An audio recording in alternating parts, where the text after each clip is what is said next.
ایسے بےہودہ جھوٹے الزامات اور پھر گند بکواس، قلم ان کے ٹوٹتے بھی نہیں یہ لکھتے لکھتے، لیکن خدا توڑنے والا ہے، ان کی تقدیریں خدا توڑے گا، ان کو لازماً نامراد ہونا ہے۔ یہ رستہ نہیں روک سکتے، احمدیت کا نہیں روک سکتے۔ نسلوں کے بعد نسلیں ان ملاؤں کی پیدا ہوئی ہیں بڑے بڑے دعوے لے کر، سارے خاک میں مل گئے، لیکن احمدیت کو خاک میں نہ ملا سکے۔ احمدیت بڑھتی چلی جا رہی ہے، اور ہر سال آپ دیکھنا کہ کس شان کے ساتھ جماعت احمدیت ترقی کرتی ہے۔ اب ان کو پینک پڑ گئی، اب حوصلے ٹوٹ رہے ہیں، برا حال ہوا ہے، مزید مطالبے، یوں قتل کرو، یوں مارو، کر لو جو کرنا ہے۔ قرآن کریم نے شیطان کو پہلی چھٹی دی تھی، قیامت تک چھٹی، جو مرضی کرنا کر لو، لیکن خدا فرماتا ہے جو میرے بندے ہیں ان پر تمہیں غلبہ نصیب نہیں ہوگا۔ اب میں آپ کو بتاتا ہوں، ان کی زبان سن لیجئے، ان کے حوالوں کی سچائی دیکھ لیجئے۔ ایک صاحب وہی جو حیدرآباد دکن میں ہیں، یہ اپنے پیر و مرشد الیاس برنی کے قدم پر چلتے ہیں۔ الیاس برنی کا جو قلم ہے وہ بھی ایسا ہے کہ وہ تلبیس کا شاہکار پیدا کرتا ہے۔ میں نے ایک دفعہ ایک مولوی صاحب کو چیلنج کیا تھا، میرے پاس بیٹھ جائیں، الیاس برنی کی کتاب لائیں، میں حوالوں کی ترتیب بدلوں گا اور وہیں الیاس برنی کا جواب مل جائے گا۔ ہر قسم کے حوالے الگ الگ اکٹھے کر کیے، الگ الگ بیان کیے ہیں اس نے۔ ایک حوالہ اپنی ذات میں اعتراض ہے، دوسرا ایک اور رنگ میں اعتراض ہے، دونوں کو اکٹھا کر دو تو جواب مل جائے گا۔ مثلا یہ اعتراض کہ انگریزوں کی تعریف کی ہے، یہ کہ انگریزوں کے خلاف سازش کرنے والا ہے، اور وہ دو اکٹھے ہو ہی نہیں سکتے۔ اس طرح میرا مطلب تھا کہ اس کو اگر ترتیب نو دے دی جائے جو اصل ہونی چاہیے تھی تو اعتراض خود بخود ختم ہو جاتے ہیں۔ اصولاً میں احمدیوں کو بتاتا ہوں، جس کتاب کا حوالہ دیتے ہیں اس کا سیاق و سباق پڑھ لے، الا ماشاء اللہ وہی جواب ہوتا ہے، ورنہ کسی اور جگہ اور صفحے پر آ جائے گا۔ اب سنیے، کہتے ہیں غلام احمد قادیانی جسمانی اور ذہنی مریض اور افیون اور شراب کے عادی، جسمانی اور ذہنی مریض اور افیون اور شراب کے عادی۔ مرزا غلام احمد صاحب قادیانی کو کم عمری ہی سے دو بیماریاں لگ گئی تھیں، ایک ذیابیطس کی اور دوسری دوران سر کی، درد و دوران سر کی بیماری۔ دونوں بیماریاں عمر کے بڑھنے کے ساتھ ساتھ شدید ہوتی چلی گئیں، اور درد دوران سر آخر میں مرق کی مرض، آگے بریکٹ میں لکھا ہوا ہے مرگی کی بیماری۔ یہاں میں آپ کو درجہ بتاؤں گا اس شخص کا۔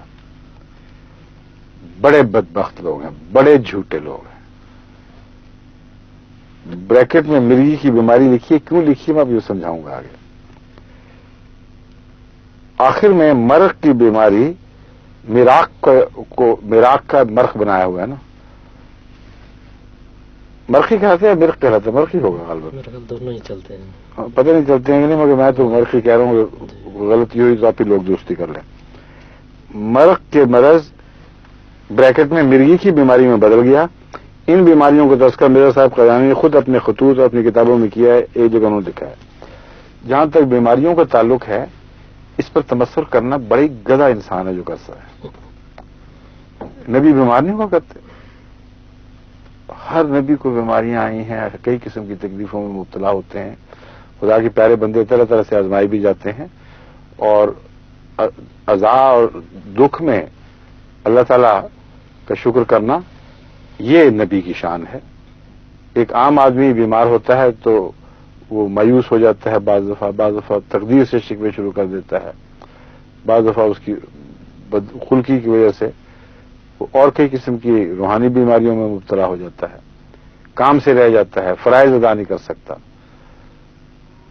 سوال یہ ہے کہ بیماری نے کیا اثر دکھایا بندے پر، مگر کوئی نبی مرض کے قانون سے بالا نہیں ہے۔ وہ کیا دعا ہے قرآن کی، فَإِذَا مَرِضْتُ فَهُوَ يَشْفِينِ، جب میں بیمار ہوتا ہوں تو وہ مجھے شفا دیتا ہے۔ ابراہیم علیہ الصلوۃ والسلام کی دعا ہے، ابراہیمی کی دعا۔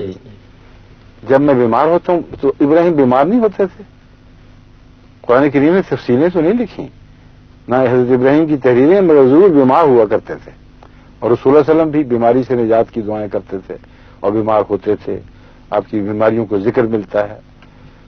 تو کوئی پاک بندہ ہو یا ناپاک بندہ ہو، بیماری کا قانون ایک طبی جاری و ساری قانون ہے، وہ نیک اور بد میں تفریق نہیں کرتا۔ ہاں، نیک کو بعض دفعہ غیر معمولی طور پر شفا ہو جاتی ہے دعا کے نتیجے میں، جس کے لیے بعض دفعہ دوا کی بھی حاجت نہیں ہوتی، یہ الگ مسئلہ ہے۔ بعض انتہائی قسم کی بیماریاں ایسی ہیں جن سے اللہ تعالیٰ نجات بخش دیتا ہے، اور پاگل پن ہے مثلا، لوگ کہتے ہیں پاگل ہے لیکن نہیں ہوتا۔ مرگی ہے، لوگ کہتے ہیں مرگی کا دورہ پڑتا تھا اس کو، لیکن جھوٹ ہوتا ہے۔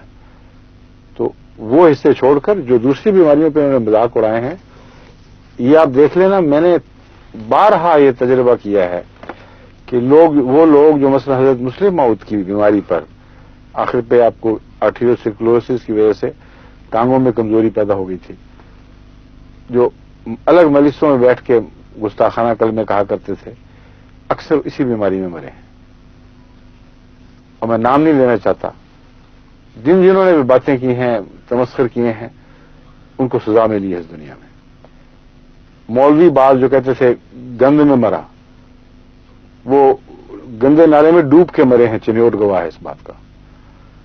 تو ان کو اپنے انجام کی فکر کرنی چاہیے۔ پاک بندوں پر خدا کے قانون قدرت کے نتیجے میں ہنسنا، جبکہ اب ظاہر کروں گا، میں جیسے کہ ثابت کروں گا، یہ بیماریاں اعزاز اور شرف کا موجب تھیں، نہ کہ کسی قسم کی تذلیل کا۔ بعد اب ان کی زبان تو میں پڑھ کے سناؤں گا نا۔ کہتے ہیں دوران سر آخر مرق یعنی مرگی کی بیماری میں بدل گیا۔ ان بیماریوں کا تذکرہ مرزا صاحب خود اپنے خطوط میں یوں کرتے ہیں: دوسری مرض ذیابیطس تقریباً 20 برس سے ہے جو مجھے لاحق ہے۔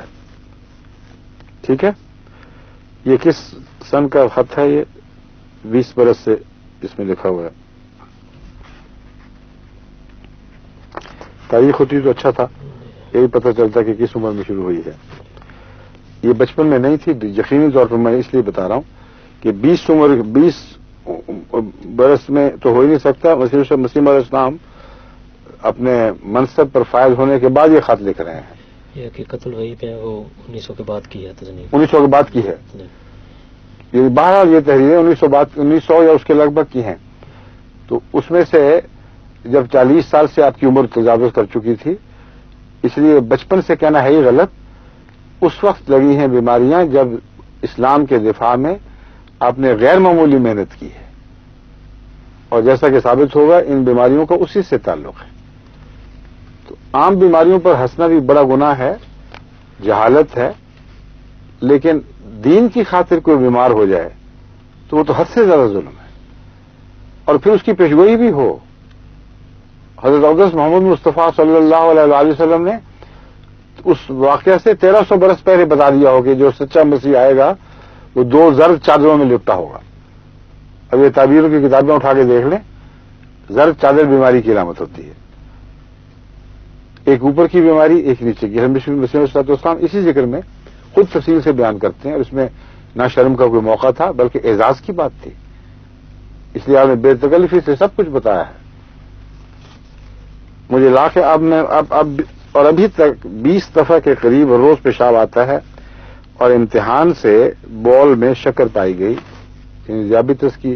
پہلے تو ایک ذیابیطس ہوا کرتی تھی مسیح علیہ السلام کو، جو ذیابیطس انسیپیڈس کہلاتی ہے، جس کا مطلب ہے کہ شوگر نہیں ہوتی مگر اعصابی تناؤ کی وجہ سے، دماغی کاموں کی وجہ سے بار بار پیشاب آتا ہے۔ کئی دفعہ مجھے بھی ایسا واقعہ ہوا ہے، جن دنوں میں دورے کیا کرتا تھا وقفہ جدید کے، نارملی مجھے سارا دن میں کوئی ضرورت نہیں پڑتی تھی، لیکن جب یہ دماغی کام کرتا تھا، کتابیں وغیرہ یا مضامین لکھنا یا تحقیق کرنا، تو بہت ساری رات چکر لگانے پڑتے تھے۔